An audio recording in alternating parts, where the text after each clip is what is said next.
Os destaques da semana entre os julgamentos do plenário do Supremo Tribunal Federal. Você confere aqui na TV Justiça. É o Plenárias, que já começou.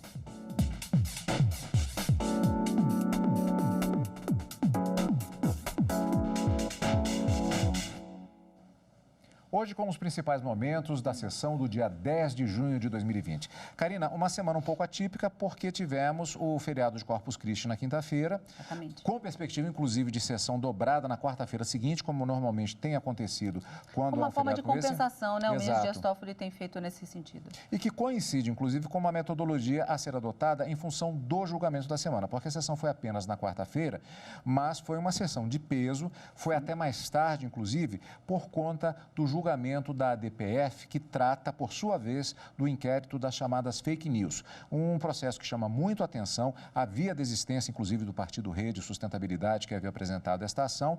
Você vai explicar para a gente, já fica até uma primeira pergunta, por que não pôde ser aceito esse pedido de desistência desta ação? O que é certo? Julgamento de peso e que, inclusive, vai se estender ainda nas sessões da próxima semana. O ministro Dias Toffoli suspendeu a sessão logo após o voto do ministro relator, Edson Fachin, prometendo que na quarta-feira pela manhã o julgamento deve ser retomado e, caso não finalize na quarta pela manhã, pode ser estendido na quarta tarde também, confirmada, inclusive, a sessão extraordinária da quinta-feira. Então, semana que vem nós teremos uma maratona de julgamentos, ainda por meio de videoconferência. Mas vamos lá à sua pergunta. O julgamento foi iniciado na quarta-feira, com relatórios, sustentações orais vários, a Miticuri puderam falar, nesse pedido que foi apresentado pelo Partido Rede Sustentabilidade, que questionava uma portaria de março de 2019 do presidente do Supremo, ministro Dias Toffoli, que determinou a abertura de inquérito para apurar eventuais notícias fraudulentas, essas chamadas fake news, denunciações caluniosas, infrações revestidas de caráter injuriante, caluniante, né, de injúria, calúnia, difamação, em relação à respeitabilidade ou à segurança do Supremo Tribunal Federal, dos seus membros e dos seus familiares.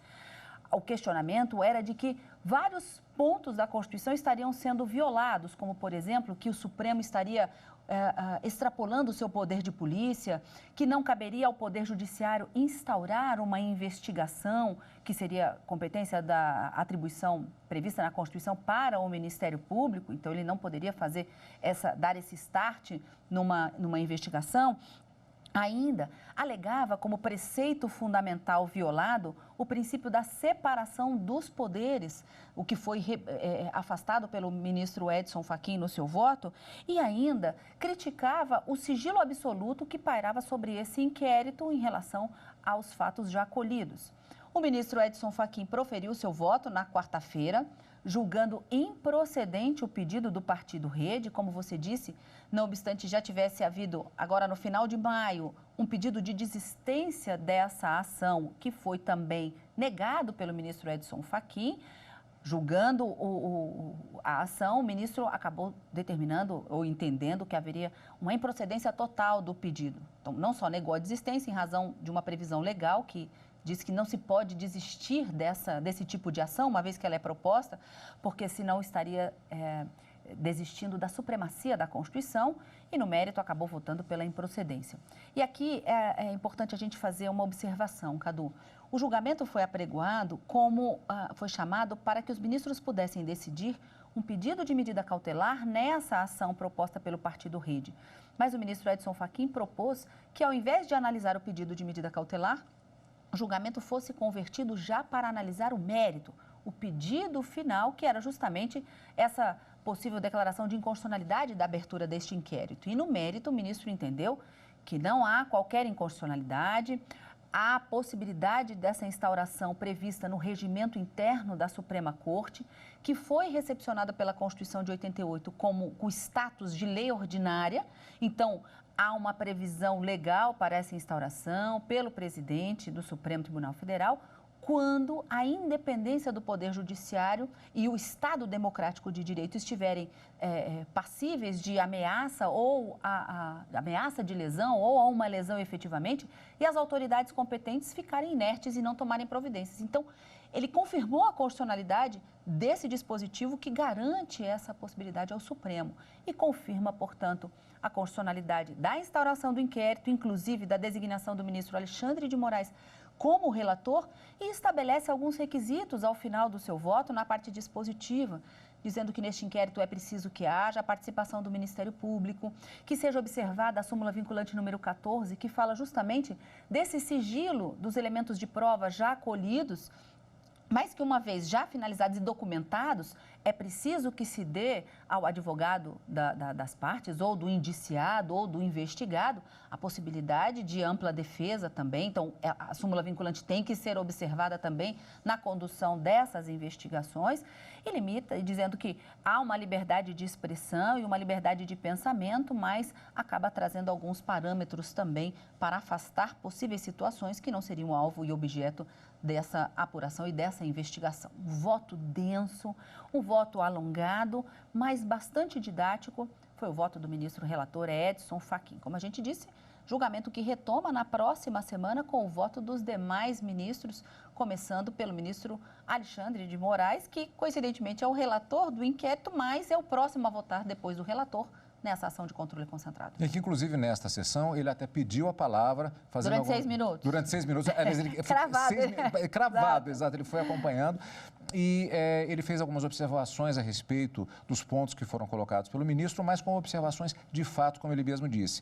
Não adiantava o voto, ele disse que não estava adiantando o voto, mas ficou claramente sinalizado que ele concordava com todos os pontos apresentados pelo ministro relator da DPF, ministro Edson Fachin. Bom, vamos rever justamente alguns detalhes a respeito, acrescentar mais informações para você, amigo da TV Justiça. Afinal de contas, sessão única, o plenário do Supremo Tribunal Federal, começando a julgar, como vimos, portanto, vamos do início, nesta quarta-feira, a ação movida pelo Partido Rede Sustentabilidade contra o inquérito aberto pelo próprio Supremo Tribunal Federal para investigar notícias falsas e ameaças a ministros da Corte. O relator da ação, o ministro Edson Fachin. Antes de vermos como foi o julgamento, algumas informações a mais a respeito deste processo.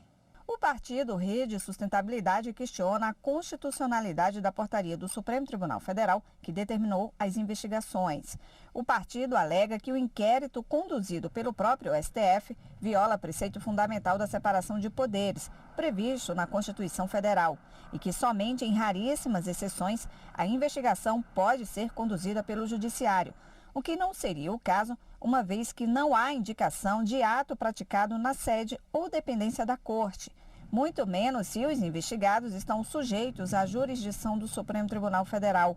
O inquérito das fake news foi aberto em março do ano passado pelo presidente do STF, ministro Dias Toffoli. Considerando a existência de notícias fraudulentas, conhecidas como fake news, denunciações caluniosas, ameaças e infrações revestidas de ânimos caluniante, difamante e injuriante, que atingem a honorabilidade e a segurança do Supremo Tribunal Federal, de seus membros e familiares, resolve, como resolvido já está, nos termos do artigo 43 e seguintes do Regimento Interno, instaurar inquérito criminal para a apuração dos fatos e infrações correspondentes em toda a sua dimensão. Na portaria, ele afirmou que a decisão foi tomada considerando a existência de notícias fraudulentas,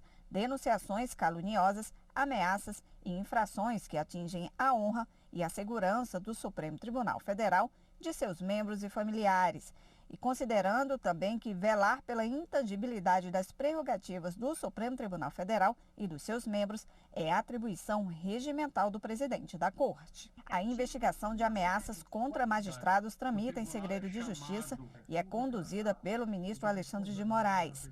Na ação movida pela rede, foram pedidas informações ao ministro Dias Toffoli, que publicou a portaria.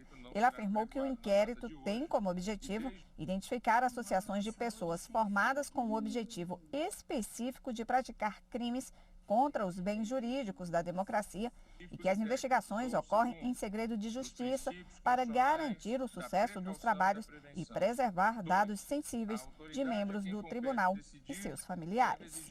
Em maio, a Rede Sustentabilidade apresentou pedido para desistir da ação e argumentou que no decorrer das investigações percebeu que o inquérito se converteu num dos principais instrumentos de defesa da democracia. Mas na semana passada, o pedido foi negado pelo relator ministro Edson Fachin. Segundo ele, é vedada a desistência da ação direta, porque o interesse não é apenas do partido e, por isso, é indisponível. E como foi o julgamento, o início dele, melhor dizendo, na sessão desta quarta-feira, nós vamos conferir daqui a pouquinho, logo depois do intervalo, aqui no Plenárias.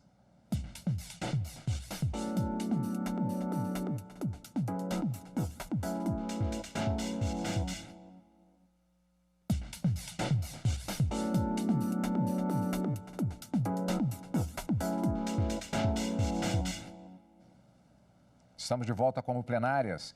O plenário do Supremo Tribunal Federal começou a julgar a ação que questiona a abertura do chamado inquérito das fake news. A investigação é para apurar notícias falsas, ofensas e ameaças a membros do STF. O relator, ministro Edson Fachin, votou pela improcedência da ação. O partido Rede questionava a validade jurídica do inquérito aberto pelo Supremo Tribunal Federal em março do ano passado. De acordo com o partido, as investigações começaram sem indicar alvos determinados e sem mencionar se os investigados estariam sujeitos à jurisdição do Supremo. Também argumentou que não compete ao Poder Judiciário conduzir investigações criminais, salvo raríssimas exceções, sem a participação do Ministério Público. O STF justificou a abertura da investigação com base no regimento interno da Corte. No mês passado, o ministro Alexandre de Moraes, relator do caso, autorizou uma operação policial. Foram apreendidos documentos, computadores e celulares com suspeitos de integrar uma rede de ataques a integrantes do Supremo com notícias falsas, as fake news. No fim de maio, o partido Rede pediu o fim da ação. Justificou que, apesar de ter questionado o início das investigações, os trabalhos demonstraram que, mais de um ano depois, o inquérito se converteu em um dos principais instrumentos de defesa da democracia. Nesta quarta-feira, os ministros do Supremo começaram a analisar a ação da Rede Sustentabilidade, apesar do pedido de extinção feito pela legenda. O relator ministro Edson Fachin disse que, neste caso, a lei prevê que, após a proposta da ação, não se admite desistência do pedido. O representante dos Institutos de Advogados do Brasil, que participou do julgamento como amigo da Corte, defendeu a inconstitucionalidade do inquérito por entender que houve violação de princípios.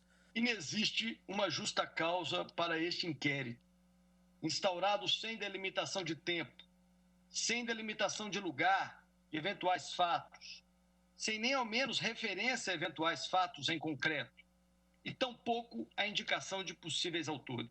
A Advocacia Geral da União defendeu a regularidade da portaria. A delicadíssima questão de distinguir, de um lado, fake news, do legítimo exercício, de outro lado, da liberdade de expressão e da liberdade de imprensa.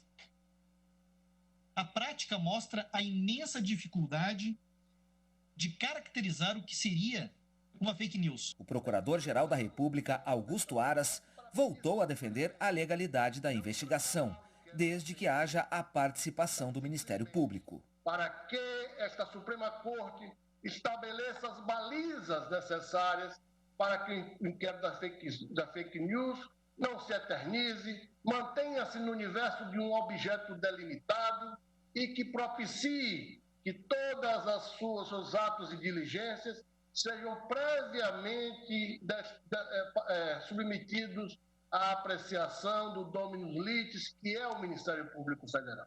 O ministro Edson Fachin rebateu vários pontos da ação do Partido Rede. Destacou a importância das investigações para punir quem veicula ou financia notícias falsas. No seu voto, ele julgou improcedente o pedido da ação e validou o inquérito. No limite de uma peça informativa, o procedimento, primeiro, seja acompanhado pelo Ministério Público. Segundo, seja integralmente observada a súmula vinculante 14.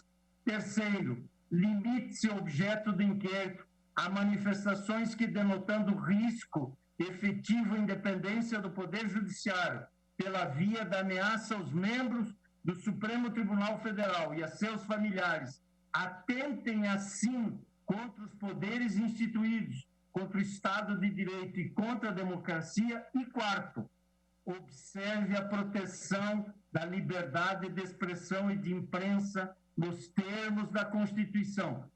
Karina, isso é apenas uma parte do voto do ministro, que, como eu disse, ele se estendeu até por volta das 8 horas da noite, um voto, como você disse, bastante didático, longo, denso e assim, e no caso, às vezes até algumas pessoas perguntam, mas às vezes o ministro ele faz um resumo do voto e diz que acrescentará, que ele vai colocar no processo a versão escrita do voto com todos os detalhes.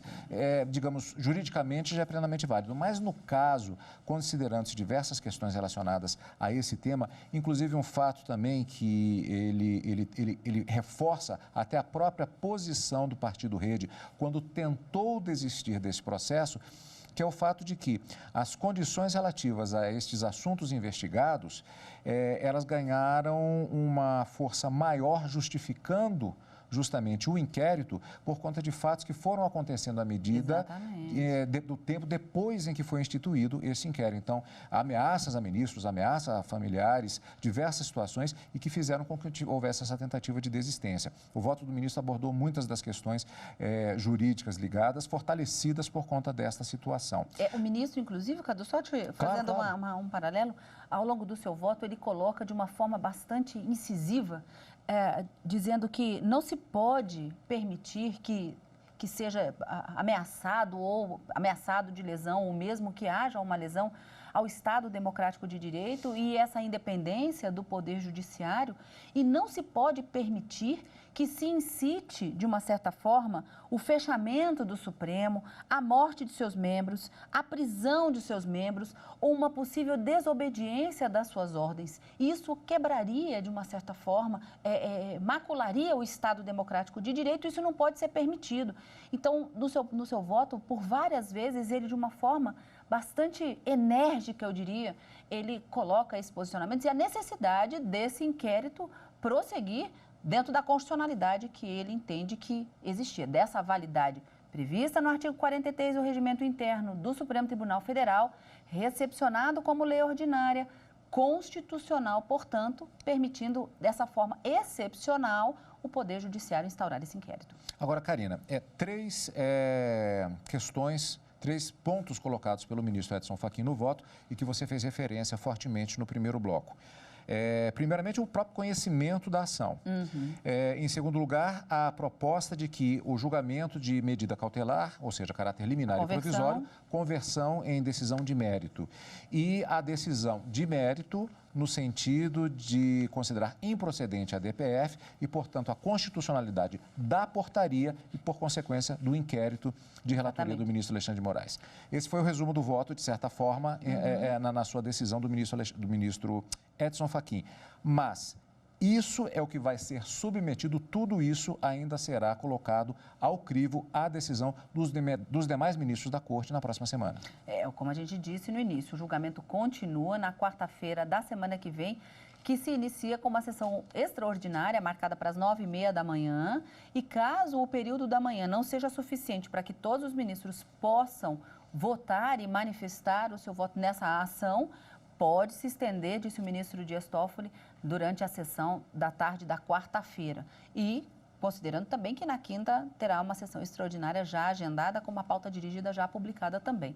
Mas há uma perspectiva de finalização desse julgamento para a semana que vem, a menos que, como a gente sempre diz, né, Cadu, haja um pedido de vista ou alguma circunstância que determine a suspensão desse julgamento, mas vamos aguardar sem fazer nenhuma conjectura aqui. Mas a ideia é de que a semana que vem as sessões plenárias sejam destinadas à conclusão desse julgamento. Bom, esse foi o principal momento em termos de julgamento na sessão plenária única desta quarta-feira. E um outro registro importante. Logo no início da sessão plenária da quarta-feira, Por videoconferência, os ministros, magistrados e o presidente do Supremo, o ministro Dias Toffoli, prestaram uma homenagem ao ministro Marco Aurélio. Aqui uma curiosidade, Karina. A data de estreia desse programa, porque ele tem uma data de estreia específica com os destaques da semana, com reprises, ele estreia no dia 13, sábado. E é uma coincidência, é exatamente o dia que motiva a homenagem ao ministro Marco Aurélio. Isso porque ele completa 30 anos na Suprema Corte do país. O presidente do Supremo, o ministro Dias Toffoli, disse que o ministro Marco Aurélio é um dos juristas mais notáveis do país. Destacou que ele nunca teve medo de ser vencido. Foi o ministro que criou a TV Justiça e comandou a primeira eleição com urna eletrônica. Toffoli lembrou ainda que o ministro Marco Aurélio é um incansável defensor da Constituição Federal. Um dos mais notáveis juristas de nosso país, o ministro Marco Aurélio de Mello é um irresignado defensor do equilíbrio entre os poderes, da independência judicial, dos direitos fundamentais e da observância irrestrita das leis e da Constituição de 1988 pelos poderes públicos. Absolutamente coerente em seus entendimentos, Sua Excelência não hesita em ser dissidente ou em fazer o devido contraponto nas deliberações, postura que muito enriquece os posicionamentos desta Corte. O ministro Dias Toffoli foi acompanhado pelo Procurador-Geral da República, ministros e advogados. Parabenizo o ministro Marco Aurélio pelos 30 anos, associo-me a Vossa Excelência e certamente aos nossos eminentes pares e registro a nossa alegria. Temos assento nesse momento importante da Suprema Corte, ao lado de Vossa Excelência, senhor presidente, para poder dar nossa modesta contribuição nestes momentos tão importantes para a vida pública nacional. Um dos mais agudos debatedores que já vi atuar. Muitos episódios poderia lembrar, mas fico apenas com um. Eu estava presente no Salão Nobre do Palácio Planalto, no Salão dos Espelhos, quando da sanção do projeto de lei da TV Justiça. Sanção realizada pelo presidente do Supremo Tribunal Federal no exercício do cargo de presidente da República. Vossa Excelência marca o Supremo por muitas e muitas manifestações, aí incluída a sanção da lei da TV Justiça. Também um cumprimento pelos 30 anos de judicatura no Supremo Tribunal Federal, registrando o prazer e a honra de compartilhar esse colegiado com Sua Excelência. O ministro Marco Aurélio representa para nós, advogados, um fôlego democrático e um espírito de esperança, de consolidação de direitos e garantias fundamentais. Eu, em nome da advocacia, em nome do Colégio de Presidentes de Institutos de Advogados do Brasil, não poderia deixar de consignar a nossa adesão. Me permito, inicialmente, subscrever por inteiro as palavras que Vossa Excelência, e secundado pela advocacia e também pelo Ministério Público, dirigiu ao eminente ministro Marco Aurélio. Subscrevo por inteiro e cumprimento o nosso eminente vice-decano. O ministro Marco Aurélio agradeceu as homenagens e disse que ainda hoje, quando recebe um processo, é como se fosse o primeiro da vida dele na magistratura. Sempre tive essa concepção, um simples servidor dos meus semelhantes. E ainda hoje, quando me defronto com um processo, é como se fosse o primeiro processo de minha vida judicante. Percebendo sempre que não julgo, não aprecio em si apenas papéis, julgo destinos. E procuro atuar segundo minha formação técnica, segundo minha formação humanística, com pureza d'alma, compreendendo que integra um colegiado. E costumo dizer que tem sempre razão a maioria, a douta maioria formada. E aceito porque no colegiado não disputo coisa alguma, apenas no somatório de forças distintas dou a minha contribuição. Enquanto tiver a capa sobre os ombros, atuarei com essa espontaneidade de sempre. Homenagem, portanto, ao ministro Marco Aurélio, marcando também a sessão plenária desta quarta-feira, sessão 30 única. anos de Supremo não é pouco não, né? Não é pouco não, Karina, não é pouco não. Acompanhou todo o processo de instalação da TV Justiça, inclusive, na verdade... O pai da TV Justiça. É o pai da TV Justiça, podemos dizer isso. Ele assinou na interinidade da Presidência da República justamente a instauração da TV, acompanhou todo esse processo. Fica aqui os nossos parabéns, portanto. Sem dúvida. Neste dia 13, sábado, que é a data de estreia, inclusive, aqui do programa Plenárias com os destaques da semana. Que destacou, como vimos, exatamente também esse julgamento da DPF que trata do inquérito das fake news. Encontro marcado exatamente para acompanhar a continuidade desse julgamento nesta semana.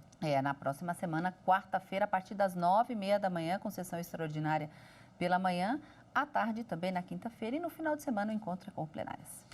Obrigado pela companhia, como sempre. E continue conosco aqui, na TV Justiça.